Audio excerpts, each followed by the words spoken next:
It's Monday, which is rubbish. But this is Mobuzz TV.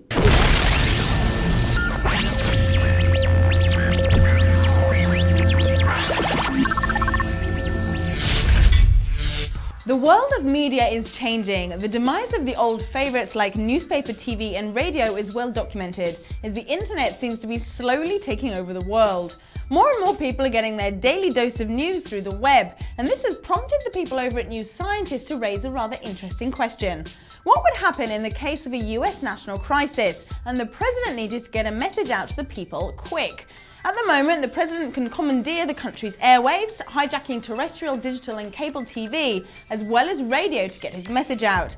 But what about people like us, who spend most of our time with our noses glued to a computer screen? Interrupting email seems a little, 1.0, so how about hijacking online television, or even social networking tools like Twitter or Facebook?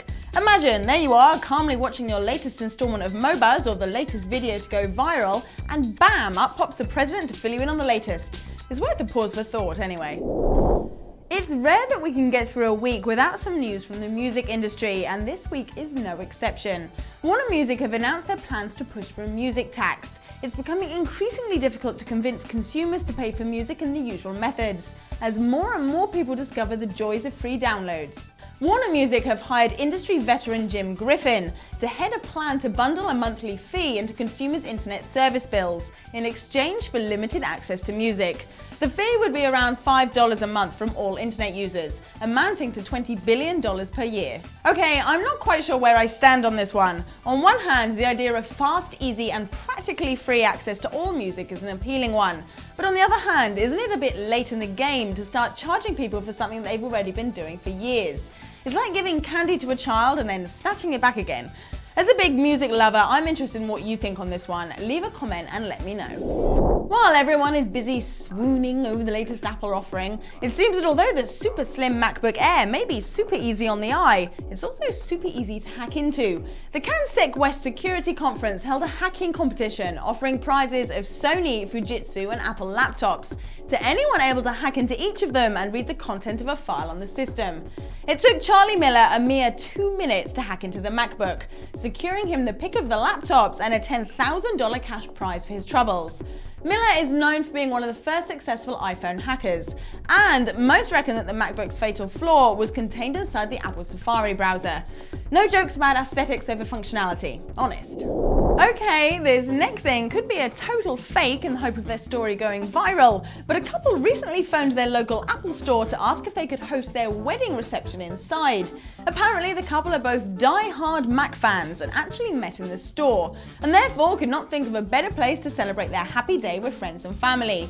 The Apple Store manager was a little surprised by the request, to say the least, and said that it would be bad business for Apple to close the store during business hours. Are they crazy? I can't think of better publicity for Apple than letting a couple of Mac fanboys tie the knot amidst a colourful cacophony of shuffles and airbooks. Although Craigslist users should now live in fear of having their home raided by greedy yard sailors. We interrupt this podcast to bring you a message from George W. Bush. Hello. The internet is a new medium that has been adopted by many people in the world. People named blobbers. These blobbers are the way forward for America, with their ableness to access all information in America, even White House information. This is why I am calling to all you blobbers. I need your help for a thing. We seem to have misplaced Bernie Bush, and I need all your blobbers on the internet to help me find him. This is a recent photograph of Bernie to help you. Thank you, blobbers, and God bless America.